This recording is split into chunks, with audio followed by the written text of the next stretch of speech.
Hello everybody, this is Turgaya, and I'm here to talk to you about Xur for the weekend of May the 11th through the 15th, 2018. It's the first week of the new DLC, so we're going to be talking about another item he has a little bit longer. Alright, with no further ado, Xur is on Nessus in the Watcher's Grave area, so go ahead and track him, and go ahead and zone in. I've already done so, and so now I'll show you the path to him.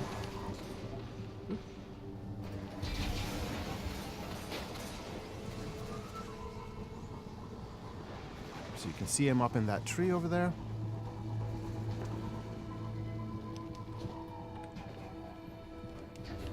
So hop up on this ledge. Hop up on top here. There's a Vex you can investigate over there. Let's see what he's got. Alright, things are a little bit of a scramble this week. Weapon of the week is the Prometheus Lens, famous from the laser tag incident. So hopefully you all know about that and know what to do with it. And moving on, we have for the Hunter, the Knucklehead Radar. For the Titan, we have a new exotic called the Ashen Wake. And for the Warlock, we have the Vesper of Radius. We also have the new 5 of Swords challenge card, which is going to be the highlight of today's Xur video. Alright, so if you don't know, the Prometheus Lens is a trace rifle, and it shoots a beam that hits a target. You hold it on the target, kind of like an auto rifle, and as you hold it, it not only does solo damage to the target, but it makes a bubble that grows with time around the target and hits all the adds around it. It's kind of cool. You should totally check it out if you don't have this somehow.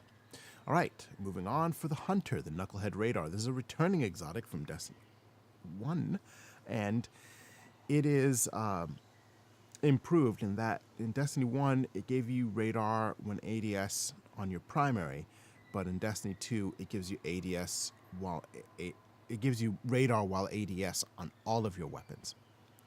Other than that, it's a pretty mundane utility exotic. So this is going to be completely useless in competitive PvP modes, but I think it's probably strongest in quick play and other casual PvP modes. In PvE, it's just not needed. You're not under that much stress while ADS, usually. All right, moving on for the Warlock, the Vesper of Radius. This gives an arc shockwave when you drop your Rift. So it's always an arc shockwave when you drop your Rift, even if you're running Solar or Void. It's actually handy if your playstyle is to run into the middle of a crowd of people, of enemies, and drop a Rift. That should not be your playstyle, though. So while it does a decent job of doing what it says, I would have to recommend you run another exotic and change up your playstyle a little bit, because you should not be running into a crowd and dropping a Rift. All right. Finally, for the Titan, we have the Ashen Wake. This basically makes your fusion grenades into an instant kill weapon. You know, so you throw it, and instead of there being a delay, it immediately starts doing damage. Also, you get the effect more or less fastball. So you're able to, throw those very much in a straight line, kind of like Skyburner's Oath speed, more or less. All right, now let's get into the usuals. We have the 3 of Coins, which increase your chance of getting an exotic from any event in the world by 50%. So if you have a 1% chance of getting an exotic for a given activity, this is going to make it 1.5%.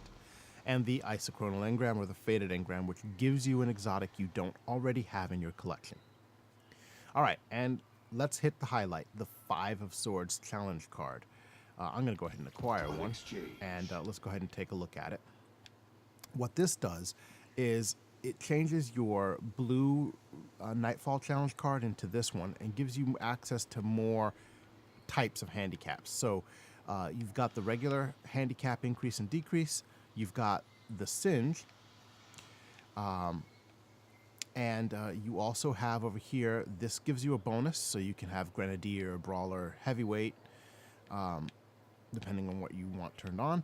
And then moving on, now you have all these negatives. You have negatives here and in these two slots.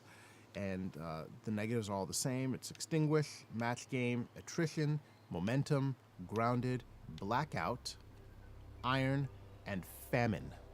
So, you know, you put that on, you use it much like you've been using the Nightfall thing, and this gives you more options. In the future, I'm going to talk a lot less about this, but this is the first time it's up for Xur, so I wanted to go over it in some detail. So, as always, I hope that helped some of you, and I hope to see you Starside Guardians. Warmind is an improvement over the way Destiny has been, so if you haven't been playing, it's time to jump back in and try the game. All right, once again, thank you for watching. You know what to do with the information on screen. Please subscribe, like, and I will see you Starside Guardians.